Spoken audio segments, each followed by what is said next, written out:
Merci beaucoup et merci de m'avoir invité à réfléchir avec vous sur ce sujet PMA, GPA, parce que derrière ces petites lettres, en réalité, nous le savons, il y a quelque chose de très grave et de très violent, une vraie maltraitance organisée à l'égard des enfants. Et voilà, je pense que c'est l'occasion d'approfondir un petit peu et de saisir derrière les slogans, derrière les émotions, derrière les bonnes intentions qui ne manquent jamais, la réalité des choses. Alors déjà, PMA, GPA pour les couples de même sexe, donc procréation médicalement assistée ou gestation pour autrui pour les couples de même sexe, c'est un abus de langage. Bon, c'est le titre de mon bouquin, mais en fait, ça ne veut rien dire.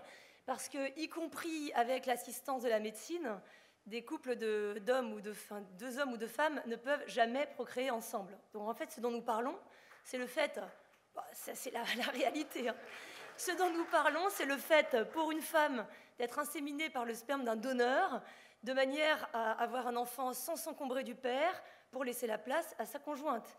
Et ce dont nous parlons pour la GPA, c'est le fait pour un homme de commander à une femme un enfant issu de ses gamètes, de manière à avoir un enfant entre guillemets biologique, parce que tous les enfants sont biologiques, mais bon, sans s'encombrer d'une mère, de manière à laisser la place à son compagnon, son conjoint maintenant. Bon, bien. Alors voilà, donc c'est de ça dont on parle, et pour saisir exactement de quoi il s'agit, il y aurait beaucoup de choses à dire, mais je vous propose d'envisager ensemble 3 conséquences pratiques. Après ça, une fois que derrière les mots, on réalise ce dont on parle, eh bien, à chacun de faire son choix en connaissance de cause sur le sujet.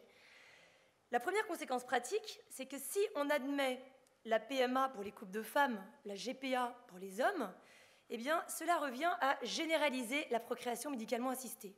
Pourquoi ?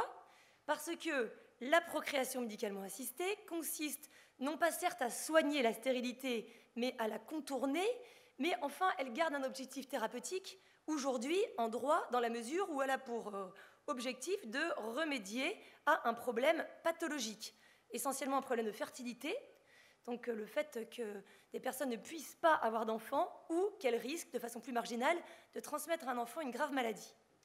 Donc dès lors qu'on admet, donc, les conséquences de l'accès à la PMA découlent logiquement de cet objectif thérapeutique. Il faut être un couple composé d'un homme et d'une femme, vivant en âge de procréer. Tout simplement parce que l'incapacité à procréer des personnes seules, des personnes en couple avec une personne de même sexe, des personnes qui n'ont pas ou qui n'ont plus l'âge de la procréation ou des défunts, cette incapacité à procréer n'a rien de pathologique, elle est juste tout à fait normale et n'a aucune vocation à être prise en charge par la médecine. Alors vous comprenez que si on admet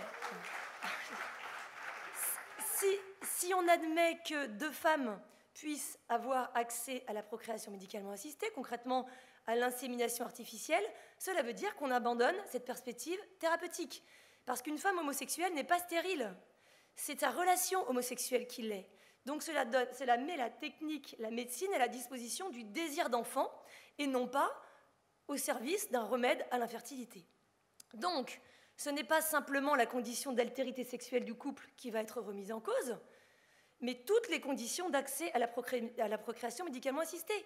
Pourquoi écarter de la technique les personnes âgées qui ont un désir d'enfant, y compris avec un mort, ou les personnes célibataires, ou même les personnes qui vivent à 3 ou 4, ou en tout cas qui portent à 3 ou 4 un projet d'enfant. Et ceci n'a rien d'hypothèse d'école, puisque tout cela s'est déjà réalisé, je n'ai pas le temps d'entrer dans les détails, mais quelque part dans le monde, avec ou sans l'aval de la loi. Donc, on ne peut pas sérieusement penser permettre l'accès à l'assistance médicale à la procréation des couples de femmes et en rester là. C'est soit on généralise la PMA, y compris d'ailleurs pour les couples hommes-femmes tout à fait fertiles et en âge de procréer, à toute personne qui désirera avoir un enfant par ce moyen. Alors, première question à poser à la société, jusqu'où voulons-nous aller avec ces techniques? Est-ce que nous voulons compenser un problème médical ou passer à une PMA de convenance, à la fabrication organisée et à l'industrie de la fabrication des enfants?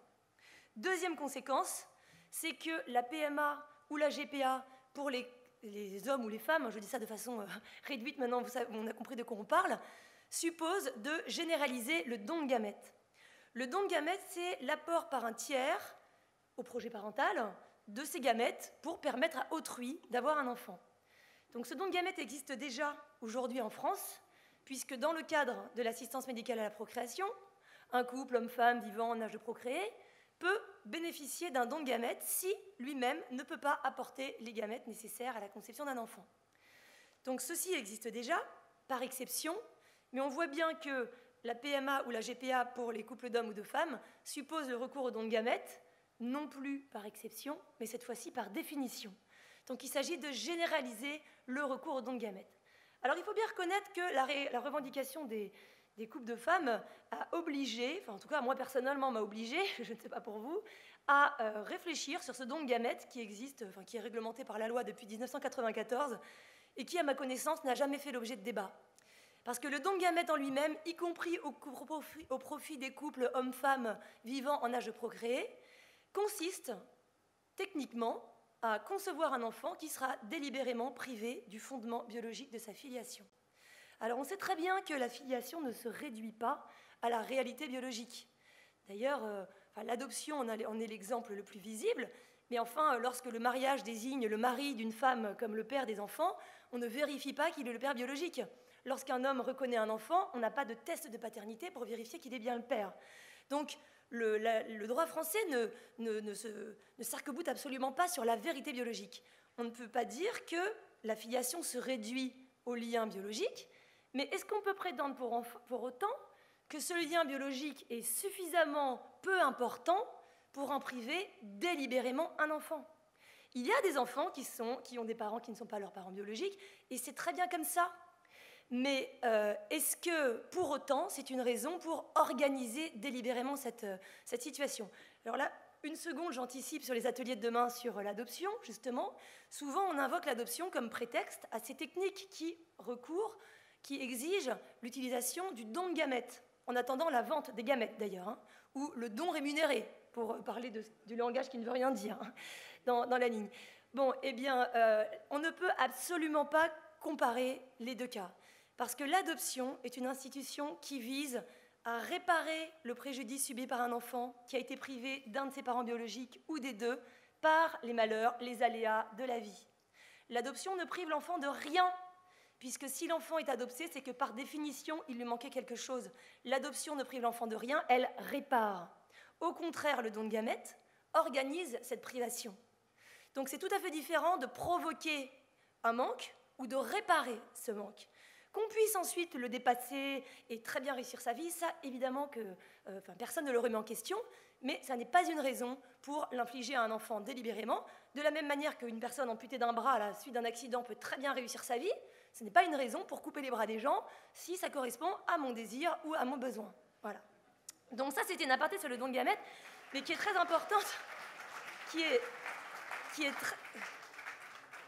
très importante parce que ce don de gamètes, à mon avis, est le point faible de la législation actuelle qui sert de levier à la revendication de la PMA et de la GPA par les couples de même sexe. J'ai entendu de multiples fois tous ceux qui revendiquent la PMA pour les couples de femmes dire « puisque vous acceptez qu'un enfant soit conçu par don de sperme et donc soit privé délibérément de son père biologique, certes pour lui donner un autre père, dans ces cas-là, pourquoi vous ne voulez pas que nous fassions la même chose ?» Alors, il faut dire que pour reprendre, la PMA pour les couples de femmes, la GPA pour les couples d'hommes, va beaucoup plus loin que le don de gamètes tel qu'il existe aujourd'hui. Parce que pour reprendre les mots du psychiatre Christian Flavini, en droit actuel, le don de gamètes a vocation à se faire oublier. Parce qu'étant donné que le don de sperme est réalisé au profit d'un père, ou que le don d'ovocytes est réalisé au profit d'une mère, il réalise certes une forme d'injustice pour l'enfant, dont on pourrait parler, mais enfin je ne m'attarde pas, mais enfin, le donneur a vocation à disparaître derrière le père ou la mère de l'enfant. Au contraire, quand on parle de don de sperme pour des couples de femmes, le donneur ne va disparaître derrière personne. Il va rester bien visible aux côtés de la seconde mère. Et là où cela va beaucoup plus loin, c'est que déjà, 1, le don de gamètes est généralisé, et que 2, l'enfant est privé, dans le cas de la PMA pour les couples de femmes, non seulement de son père biologique, mais de père tout court, hein, ce qui est bien entendu beaucoup plus grave. Donc concrètement, si on doit retenir une seule chose de ma modeste intervention, c'est bien ça, c'est que derrière le mot PMA, GPA, en réalité, ce dont on parle, c'est de la fabrication d'enfants sans père et de la fabrication d'enfants sans mère. C'est ça dont il s'agit. On pourra ensuite les couvrir de cadeaux, les couvrir de câlins, les aimer, les éduquer, s'occuper d'eux. Ça ne réparera jamais le fait que, délibérément, on les a privés de père, on les a privés de mère. Et ça, c'est quelque chose qui n'est pas réparable, y compris par la loi, y compris par la justice. Et la troisième conséquence, le troisième aspect que je voulais évoquer avec vous pour saisir derrière ces lettres, derrière ces slogans, la réalité et la violence en réalité qui est faite aux enfants concernés, c'est cette histoire de la parenté de personnes de même sexe à laquelle aboutissent la PMA, la GPA. Bon, ça exige en 1 minute de revenir sur ce qu'est la filiation. Qu'est-ce que la filiation? Ce n'est pas facile à définir, mais en fait, on nous fait croire que la filiation est quelque chose de très complexe et très difficile à définir, mais en fait, ça n'est pas vrai. Finalement, c'est très simple. Comment est-ce que vous et moi attestons de notre filiation lorsqu'on nous demande de le faire? Eh bien, on demande un extrait d'acte de naissance. Et effectivement, la filiation découle de l'acte de naissance qui, comme son nom l'indique, dit à chacun de qui il est né. Autrement dit, qui l'a engendré, c'est-à-dire qui sont ses géniteurs. Alors cet engendrement auquel renvoie la filiation est le plus souvent un engendrement biologique, mais il peut être aussi symbolique. Et la dimension symbolique de la filiation, c'est-à-dire qu'à défaut d'avoir été engendré par cet homme et cette femme, l'enfant se pense comme tel, se représente comme tel, se construit comme tel. Cette dimension symbolique de la filiation, elle peut tout à fait se mettre en place lorsqu'elle est privée de son fondement biologique. C'est pourquoi je disais tout à l'heure que la biologie n'est pas le tout de la filiation. Mais ça ne veut pas dire qu'elle est rien, parce que le support biologique, le fondement biologique, facilite quand même et rend pratiquement évidente la mise en place de ce schéma symbolique. Mais enfin, on peut s'en passer. Donc, il est tout à fait possible que la filiation se construise, et se construise très bien, d'un point de vue symbolique, en l'absence de fondement biologique. Mais cette dimension symbolique de la filiation exige, pour pouvoir se mettre en place, un schéma parental cohérent au regard des exigences de la biologie pour cet engendrement de l'enfant à laquelle la filiation renvoie. Or, avec la meilleure volonté du monde, et quelles que soient les qualités des uns et des autres, un enfant ne pourra jamais se représenter comme issu de l'union de 2 hommes ou de 2 femmes. C'est pourquoi, en réalité, on emploie le même mot de filiation dans la loi comme si de rien n'était, parce que ce que je dis, cette conséquence de la PMA ou de la GPA, en fait, elle existe déjà en droit français, c'est la conséquence de l'adoption par des personnes de même sexe. Mais elle serait complètement généralisée par le recours à la PMA, à la GPA. D'ailleurs, depuis que la loi a été adoptée, les seules adoptions à l'égard de couples de même sexe qui ont été prononcées, ce sont des adoptions après PMA. Il n'y a pas une seule adoption par 2 personnes de même sexe qui a été prononcée par les tribunaux français. Donc on voit bien que la PMA et la GPA pour les couples de même sexe, c'est ça qui va rendre effective la réforme qui a été adoptée l'année dernière. Donc le fait que l'incohérence existe déjà, de toute façon, ça ne justifie en rien de la généraliser. La seule conséquence qu'il faut en tirer, c'est d'abroger la loi Taubira, mais c'est certainement pas un prétexte pour généraliser.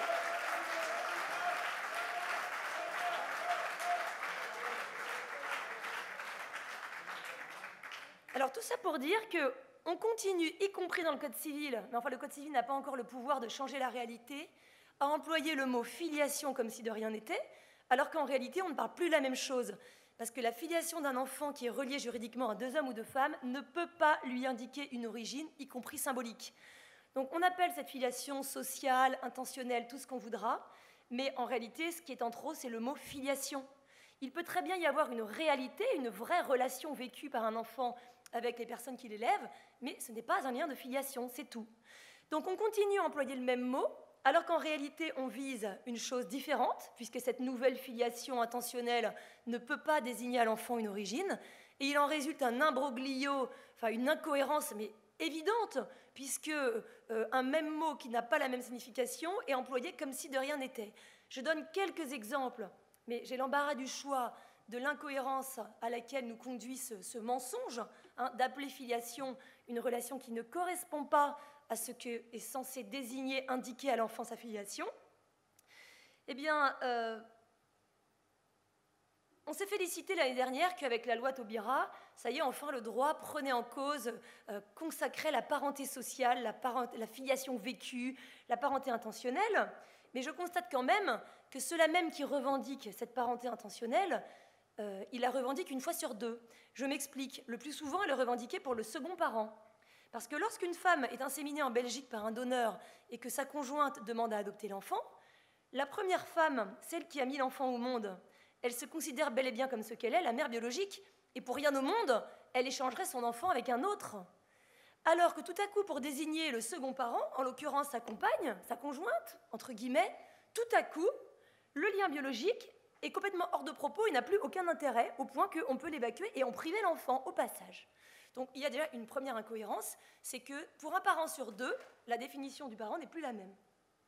Bon, ensuite, du coup, cette coexistence d'une filiation qui continue, dans la plupart des cas, à se référer à l'engendrement de l'enfant, tout en désignant par le même mot une filiation qui correspond finalement à l'investissement d'un adulte envers un enfant, eh bien on arrive à des conflits de, entre guillemets, filiation, parce qu'il ne s'agit pas toujours de filiations qui sont sans issue. Lorsqu'une femme a un enfant et que sa conjointe l'adopte, que devient le père biologique? C'est-à-dire, quand une femme mariée a un enfant, si son amant prétend être le père de l'enfant, comment on fait?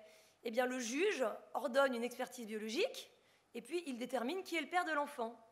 Mais lorsqu'une femme mariée avec une femme va avoir un enfant qui aura pour deuxième mère la conjointe, que va pouvoir faire le père biologique? Est-ce que lui, l'amant de la mère, cette fois-ci, va pouvoir invoquer sa paternité biologique pour réclamer la paternité de l'enfant? Comment est-ce que le juge peut trancher un conflit entre une femme et un homme qui revendique la parenté d'un enfant? Il n'y a pas de terrain de rencontre où se situer pour les départager. Et ce ne sera pas plus simple lorsque vont s'affronter non plus une parenté biologique et une parenté sociale, mais entre elles plusieurs parentés sociales. Lorsque plusieurs adultes sont investis dans le projet affectif et éducatif auprès de l'enfant, ils ont tous vocation à être consacrés comme parents au nouveau sens du terme. Alors comment le juge va les départager lorsqu'ils seront 3 ou 4? Eh bien, à nouveau, il n'y a aucun critère qui soit objectif et qui soit tout simplement cohérent. Donc, nous n'en sommes pas encore là parce que nous n'avons pas beaucoup de recul, mais enfin, l'exemple des pays qui rétrogradent en la matière et qui ont déjà depuis longtemps donc, légiféré ces pratiques est assez révélateur.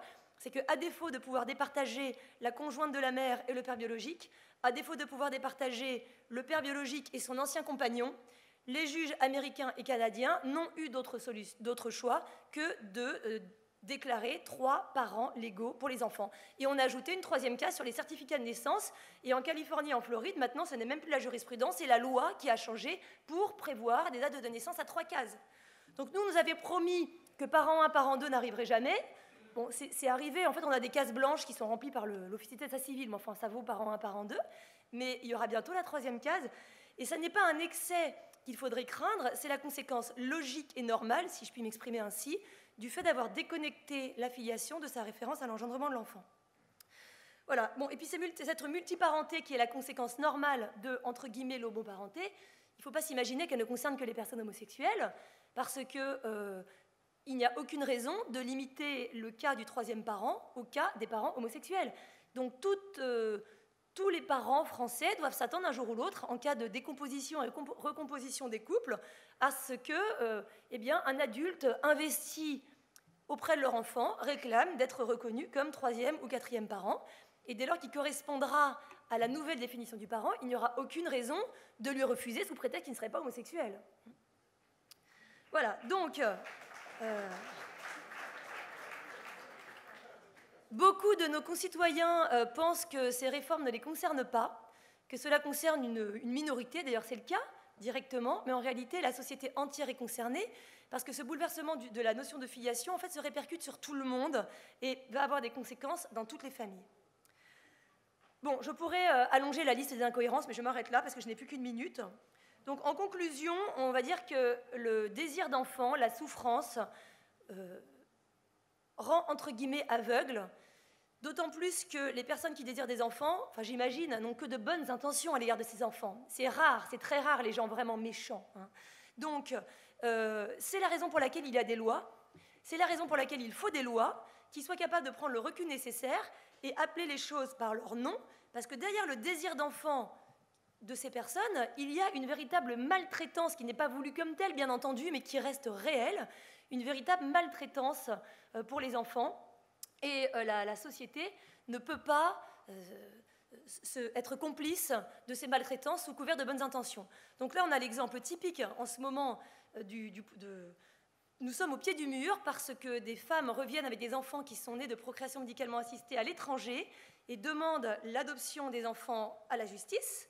Donc la France ne permet pas la PMA pour ces personnes. Elles vont la chercher ailleurs. Et la Cour de cassation va se prononcer dans les semaines qui viennent sur le sujet. Il y a déjà plus de 250 adoptions qui ont été prononcées par des juges qui certainement pensent rendre service aux enfants.